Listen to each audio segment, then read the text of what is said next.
नमस्कार, मनी 9 की खास वीडियो आई ओपनर में आप सभी का एक बार फिर से स्वागत है। हमेशा की तरह आज भी एक खास टॉपिक आपके लिए लेकर आए हैं जिस पर हम डिटेल में बातचीत करने वाले हैं। और ये जो मुद्दा है वो मुद्दा है डिजिटल रुपी का, यानी कि CBDC जिसे कहा जाता है। RBI ने 2022 में इसको पायलट प्रोजेक्ट के तौर पे लॉन्च किया था, लेकिन 3 साल इस पायलट प्रोजेक्ट को लॉन्च हुए हो चुके हैं। इसके बावजूद अभी तक इसको पब्लिकली लॉन्च नहीं किया गया है। तो सबसे पहले आपको ये बताने की कोशिश करेंगे इस वीडियो में हम कि आखिर ये डिजिटल रुपी या डिजिटल करेंसी क्या है, इसको लॉन्च करने में कहाँ दिक्कतें आ रही हैं, क्योंकि पायलट प्रोजेक्ट 2022 में ही लॉन्च हो चुका है लेकिन पब्लिकली अभी तक इसको लॉन्च नहीं किया गया है। तो इसके सामने क्या दिक्कतें आ रही हैं, क्या चुनौतियां हैं, इन सब मुद्दों पर बातचीत करेंगे। और इस पर बातचीत करने के लिए मेरे साथ मौजूद हैं मेरे सहयोगी संदीप ग्रोवर सर। तो संदीप सर, पहले तो आपका बहुत बहुत स्वागत है आई ओपनर में। Thank you.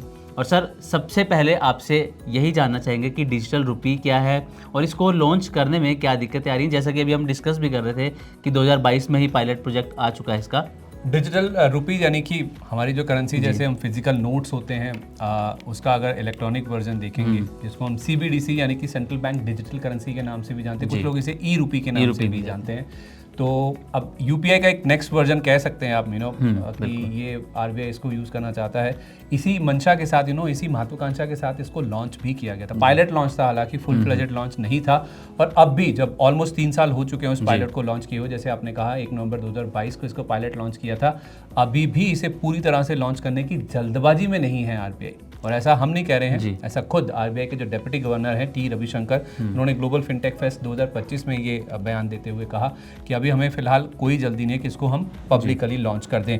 अब आप ये मत समझिए कि लॉन्च अटक गया है या कहीं रुक गया है, ऐसा नहीं है। अब इसको आप समझने की कोशिश इस तरह से कीजिए कि RBI या तो कॉशियस है या आप इस तरह से मानिए कि फेजिस में चरणबद्ध तरीके से आप कह सकते हैं कि पायलट बेस्ड जो रणनीति है उसके जरिए धीरे धीरे इसे लॉन्च करना चाहते हैं। मैं आपको आगे वीडियो में आगे एक्सप्लेन करता हूं कि क्या दिक्कतें हैं, कहाँ पॉइंट ऑफ कंटेंशन है या किस चीज़ से RBI, वैसे तो कहना गलत होगा कि डर रहा है, लेकिन हाँ उस चीज़ का डर है कहीं ना कहीं बैक ऑफ द माइंड कि वो कभी गलत ना साबित हो जाए या फिर बैकफायर ना कर जाए, जिस वजह से RBI अभी फूंक के कदम रखने की कोशिश कर रहा है। इनफैक्ट RBI क्या चाहता है, RBI इस लॉन्च का अगर पब्लिकली लॉन्च कर दिया जाता है ना, तो उसका जो फुल फ्लेजेड इम्पैक्ट है, जो पूरा असर है, उसको समझने की कोशिश में कर रहा है, जिस वजह से ये रोल आउट जो है उसे वो फेज्ड मैनर में करना चाह रहे हैं।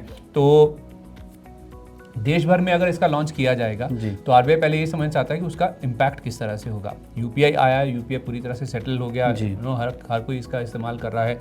नंबर्स आप सब जानते हैं जिस तरह से रिकॉर्ड्स नहीं बन रहे हैं, लेकिन इकोनॉमी के ऊपर, मॉनेटरी पॉलिसी के ऊपर और उसके साथ साथ जो पूरा फाइनेंशियल सिस्टम है उसके ऊपर ई-रुपी के पब्लिक लॉन्च का क्या असर होगा, उसे समझने के बाद ही RBI की ओर से इसे लॉन्च किया जाएगा।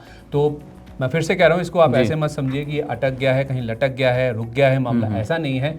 RBI देर से आए दुरुस्त आए वाला मामला जो होता है ना, उस रणनीति पे चल रहा है। RBI मतलब सारी चीजें अभी फिलहाल एक टेस्टिंग मोड में हम कह सकते हैं कि इसके आसपास की चीजें वो देख रहा है। पायलट तो होते हैं टेस्टिंग। बिल्कुल।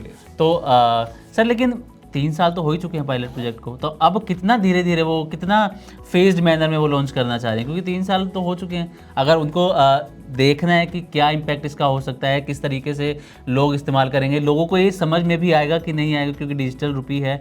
UPI भी जब आया था तो लोगों को समझने में वो टाइम लगा था। कुछ टाइम बाद फिर UPI ने ऐसी रफ्तार पकड़ी कि अब जैसा कि आपने बताया डेटा सबके सामने है।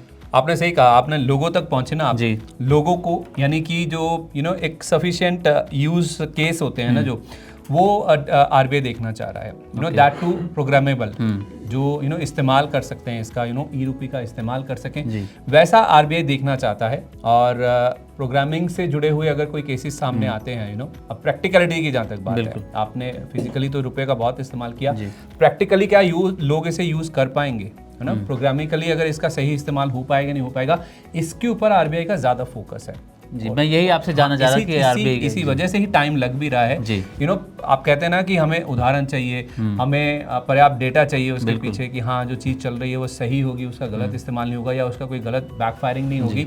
वो जो डेटा है ना, जो यूज़ केसेस की मैं बात कर रहा हूँ, दैट टू प्रोग्रामेबल वंस, उसी की तलाश में ही RBI ज़्यादा है। ऐसे कुछ केसेस मिले, ऐसा कुछ टेस्ट उनको मिले तो ज़्यादा फोकस वो उस चीज़ के ऊपर करना चाहते हैं। स्पेशली ऐसे लोग, जब लोगों की बात है ना, प्रैक्टिकलिटी की बात आती है, ऐसे लोग जो कि टेक्नोलॉजी का ज़्यादा इस्तेमाल नहीं करते हैं, तो जो टेक सेवी लोग हैं जिनको टेक्नोलॉजी समझ आती है या इस्तेमाल करते हैं, उनके लिए तो ठीक है। अब साइबर फ्रॉड के कितने मामले देख रहे हैं, आपने लॉन्च तो कर दिया, सब कुछ हो गया, अब लोग डिजिटल अरेस्ट, आपका साइबर फ्रॉड के जुड़े हुए मामले, अब पैसा लूज हो जा रहा है, गलत लिंक पे क्लिक कर दिया, बट कई तरीके हैं ऐसे। आरबीआई नहीं चाहता कि ई-रूपी के साथ ऐसा हो। ओके, तो फायदे हैं हर चीज़ के। अगर आप आगे बढ़ना चाहते हैं, किसी चीज़ को एक्सेलरेट करना चाहते हैं, तो गाड़ी भी हम जब एक्सेलरेट करते हैं तो रिस्क होता है ना, इसीलिए कहते हैं कि थोड़ा संभल कर, आराम से, धीरे धीरे। तो जब आप एक्सेलरेट करें तो उसके नुकसान भी है कि आपका रिस्क भी साथ साथ बढ़ता है। इसी तरह से आरबीआई भी चाहता है कि जिनकी टेक्नोलॉजी की समझ नहीं है वो अगर सीबीडीसी यानी कि सेंट्रल बैंक डिजिटल करेंसी का इस्तेमाल कर सकते हैं, और उसमें भी साथ में प्रोग्राम लगा सकते हैं, अटैच कर सकते हैं, सीबीडीसी को प्रोग्राम से अटैच करके अगर वो इसका इस्तेमाल कर सकते हैं, तो आरबीआई बहुत ज़्यादा प्रोत्साहित होगा। ऐसे यूजर्स की ही तलाश में ही आरबीआई है जो टेक्नोलॉजी सेवी नहीं है, उसके बावजूद भी सीबीडीसी का प्रोग्राम बेस्ड इस्तेमाल कर सकते हैं। ठीक है, तो जहाँ तक टेक सेवी की बात है, मुझे लगता है कि अगर कोई इंसान यूपीआई यूज़ कर रहा है, कोई भी ऐप यूज़ कर रहा है, पेमेंट कर रहा है ऑनलाइन, तो वो अब पेमेंट करने का तरीका तो एक समझ ही चुका है वो कि किस तरीके से कहाँ पेमेंट होनी है, किस तरीके से वो गलत हो सकती है, पेमेंट गलत इंसान को जा सकती है। तो टैक्स सेवी की जहाँ तक बात है, मुझे लगता है कि अगर सीबीडीसी भी आता है, ये डिजिटल रुपये भी आता है, तो ये भी लोगों को आसानी से समझ आ ही जाएगा। वैसे कोई इतनी टेक्निकलिटी तो इसमें शायद नहीं होने वाली। यूपीआई देख के भी बोल रहे हैं आप ये? बिल्कुल, यूपीआई को देखकर जिस तरह से लोगों ने पैसा गंवाया है, जिस तरह से मामले सामने आते, शिकायतें आती हैं। अब ऐसा तो नहीं किसी को यूपीआई के पेमेंट नहीं करना आता, बिल्कुल, ई-रुपये भी सीख जाएगा कोई, लेकिन लूपहोल्स होते हैं। राइट, जो यूपीआई के साथ हुआ या यूपीआई में हो रहा है वैसा आरबीआई नहीं चाहता है कि ई-रुपी के साथ हो या सीबीडीसी के साथ हो। अब आपने पहले ही मुंह जला लिया है तो फिर छाछ भी फूक फूक के पीते, वही वाली चीज़ है ना। जब एक चीज़ हो चुकी है आपके सामने, फिर आप इंश्योर करना चाहेंगे, सुनिश्चित करना चाहेंगे कि जो आप लॉन्च कर रहे हैं उससे नुकसान नहीं होगा। फिर आपकी क्रेडिबिलिटी के ऊपर भी तो बात आती है ना। आपने पहले एक चीज़ लॉन्च करी, उसमें कुछ दिक्कतें हुई, फिर आप उसको सुधार नहीं पाए, दुरुस्त नहीं कर पाए, उसके बाद आपको जल्दबाजी क्या थी? किसी ने आपके कंठपट्टी पे बंदूक तो ना रखी हुई है कि ई-रुपी लॉन्च ही कर दीजिए। सही बात है। और इसके पीछे तो क्योंकि डायरेक्ट हम कह सकते हैं कि सरकार ही है, जुड़ी हुई है सरकार, तो फिर वैसे भी आप देखिए आरबीआई का क्या कहना है ना, अब पेंच कहाँ फंस रहा है जो आप पूछ रहे हैं ना। देखिए देश में अब अभी तक केवल 70 लाख लोग हैं जो कि ई-रुपी का इस्तेमाल कर रहे हैं। वैसे भी पायलट फेज है, तो ज़्यादा लोग तक इसकी रीच नहीं है।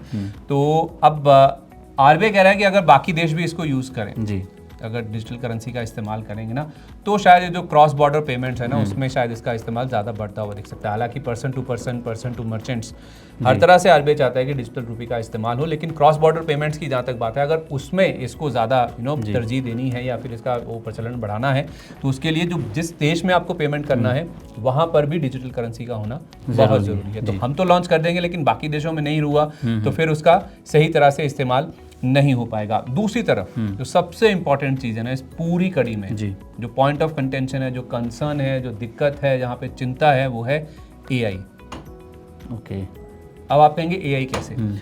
एआई से आपकी बहुत सारी चीज़ें अच्छी हो रही हैं, चीज़ें तेज़ हो रही हैं, आपको अच्छी चीज़ें, तेज़ चीज़ें सस्ते में मिलने की जो बातचीत है वो चल रही है, बहुत एडवांसमेंट हो रहा है उससे। लेकिन ये जो एआई है, एआई में हम यही कहते हैं ना, पीछे जो डेटा फीड किया गया है उसकी लिमिटेशन वहीं तक है। आरबीआई के जो डेप्यूटी गवर्नर है उन्होंने भी इसी चीज़ को बोला। मैं उनका टेक पढ़ रहा था जो उन्होंने ये ग्लोबल फिनटेक फेस्ट में बोला ना, उन्होंने यही कहा कि एआई सिस्टम्स जब डेवलप किए जाते हैं ना, इसको ध्यान से समझिएगा, जब एआई सिस्टम्स डेवलप किए जाते हैं तो उसमें कुछ vast amount of data feed किया जाता है। जब इतना वास्ट डेटा उसके अंदर डाला जाता है जिसके बेसिस पर आपके एआई सिस्टम्स डेवलप होते हैं, जाहिर सी बात है, वेरी नेचुरल कि वो उसमें कुछ बायसनेस भी आ जाए, यानी कि उसके अंदर कुछ पक्षपात आता हुआ दिखे। वो जो बायसनेस होती है डेटा के अंदर, उस बायसनेस से आपके जो सिस्टम्स हैं, जो डेटा आपने अंदर फीड किया, उससे डिस्क्रिमिनेशन पैदा होने के चांसेस बहुत बढ़ जाते हैं। भेदभाव होता है, और भेदभाव बहुत ज़्यादा बढ़ सकता है। कैसे भेदभाव बढ़ सकता है? एक पर्टिकुलर सेट ऑफ पीपल या पॉपुलेशन अगर आप उठा के देखेंगे ना, तो अगर किसी डेटा में बायसनेस है, जिसने भी वो डेटा फीड किया, गलती से, जाने से, अनजाने से जो भी डेटा फीड हो गया, अगर उस डेटा में किसी पर्टिकुलर सेट ऑफ पीपल या पॉपुलेशन के लिए किसी तरह का कोई बायसनेस है, तो फिर उनके लिए फाइनेंशियल सर्विसेज को लेकर डिस्क्रिमिनेशन आ जाएगा। कैसे आ जाएगा? अगर वो बायसनेस हुआ वहाँ पे तो एक पर्टिकुलर सेट ऑफ पीपल उन फाइनेंशियल सर्विसेज का इस्तेमाल नहीं कर पाएंगे। इस केस में आप सीबीडीसी मान लीजिए, ठीक है, और भी चीजें हैं, मैं केवल सीबीडीसी की बात कर रहा हूँ, ई रुपये या डिजिटल रुपये की बात कर लीजिए। अगर वहां पे कुछ पक्षपात आ गया, कुछ बायसनेस आ गया, तो डिस्क्रिमिनेशन पैदा हो जाएगा, भेदभाव हो जाएगा, आपका सिस्टम ही अलाउ नहीं करेगा, एआई सिस्टम ही नहीं अलाउ करेगा उनको उस चीज का फायदा लेने के लिए। तो आप जहां चाहते हैं कि ई रुपये का इस्तेमाल बढ़े, लोग ज़्यादा उसको यूज़ करें, अगर वो डिस्क्रिमिनेशन आ गया तो वो लोग तो उसका इस्तेमाल नहीं कर पाएंगे। तो जहां आपने एक चीज़ को एक पर्टिकुलर चीज़ का फ़ायदा लेते हुए एक नई चीज़ लॉन्च करी कि उसका प्रचलन बढ़ेगा, उसका इस्तेमाल बढ़ेगा, वो सिस्टम ही जो आपने लॉन्च किया, जिसकी मदद से आपने सिस्टम लॉन्च किया, वो आपको उस चीज़ से शील्ड कर देगा या फिर उसका इस्तेमाल ही नहीं करने देगा। तो ये चीज़ पैदा ना हो, ये स्थिति ना आए कि आपके डेटा में जो बायसनेस है उस वजह से कुछ डिस्क्रिमिनेशन हो, फाइनेंशियल सर्विसेज यूज ही ना कर पाए। फाइनेंशियल सर्विसेज का इस्तेमाल ही तो बढ़ाना है ना बेसिकली, जिसमें सीबीडीसी कह लीजिए, यूपीआई कह लीजिए, कुछ भी कह लीजिए। तो अगर वो डिस्क्रिमिनेशन खत्म करना है तो उसके लिए थोड़ा तो आपको टेस्टिंग करनी पड़ेगी, थोड़ा वेट करना पड़ेगा, थोड़ा समझना पड़ेगा सिस्टम को।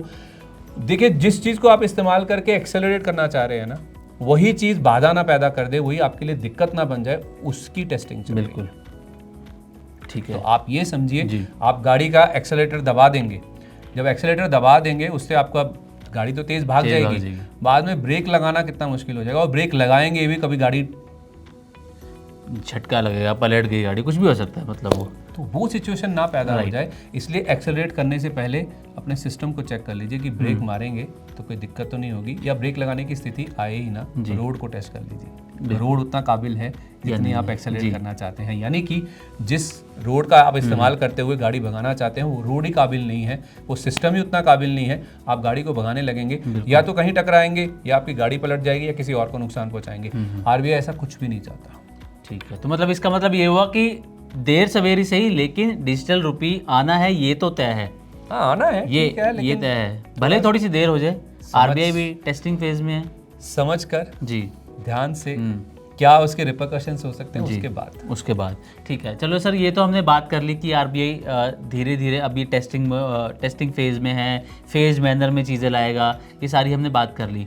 लेकिन एक बड़ा सवाल कि सीबीडीसी लॉन्च में कुछ चैलेंजेस सामने आ रहे हैं, क्या चैलेंजेस है वो जिसकी वजह से आरबीआई को भी अभी इंतजार करना पड़ रहा है? चैलेंज इनोवेशन और आपका जो सिस्टमिक स्टेबिलिटी है, जी, जो आपका सिस्टम है उसकी स्टेबिलिटी, और एक तरफ इनोवेशन, ये दोनों को बैलेंस करना है, यही सबसे बड़ा चैलेंज है, और इसी को लेकर ही सबसे ज़्यादा समय लग रहा है। तो चुनौती सबसे बड़ी यही है कि आप जो इनोवेशन कर रहे हैं, उस इनोवेशन की वजह से आपका जो सिस्टमिक स्टेबिलिटी है, उसका जो सेफगार्ड करने वाला पॉइंट है, सिस्टम को बचा के रखने वाला, कहीं वो तो कॉम्प्रोमाइज़ नहीं हो जाएगा ना। इसी को लेकर सबसे बड़ा सवाल है, और इसी सवाल के जवाब नहीं आ पा रहे, या फिर उसको थोड़ा समझना चाह रहा है आरबीआई, जिस वजह से ये चीज़ें रुकी हुई हैं, या फिर धीरे धीरे, बहुत धीरे पेस पर यहाँ पे चलती हुई दिख रही हैं। तो एआई से जो आपका फाइनेंशियल सिस्टम है, उसकी जो मजबूती है उसको सुनिश्चित करना चाहता है आरबीआई, और इसी वजह से ये जो इनोवेशन और आपका जो सिस्टमिक स्टेबिलिटी है, उसका जो बैलेंस है, संतुलन है,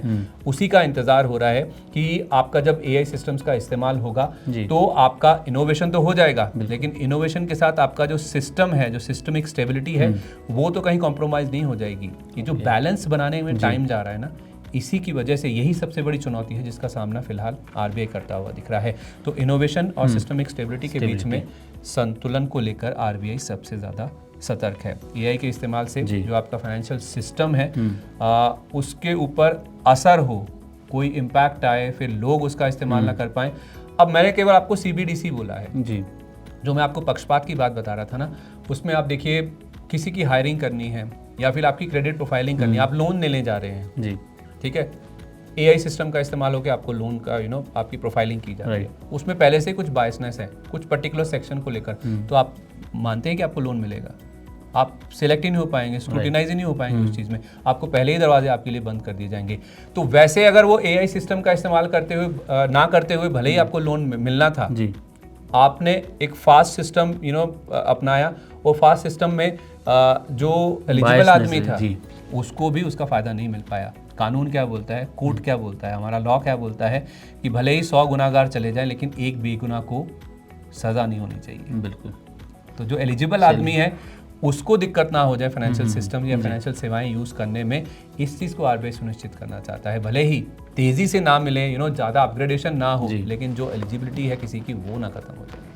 चलिए सर, संदीप सर, आपने बहुत अच्छे से डिजिटल रुपी के बारे में बता दिया कि 2022 में पायलट प्रोजेक्ट के बाद अब तक क्यों आरबीआई इसको पब्लिकली लॉन्च नहीं कर पाया है, क्या चैलेंजेस यहाँ पर देखने को मिल रहे हैं और आरबीआई किस तरीके से इसकी टेस्टिंग कर रहा है ताकि हर एक इंसान को इसकी अच्छी से अच्छी सर्विस मिले और कोई बायसनेस ना हो। जो भी एआई सिस्टम है या जो भी सिस्टम होगा उसके अंदर बायसनेस ना हो और किसी तरीके की किसी को परेशानी भी ना हो, आसानी से सारे काम भी हो जाएं। तो लेकिन अब देखना यही होगा कि आरबीआई कब पूरे तरीके से पब्लिकली डिजिटल रुपी को लॉन्च करता है।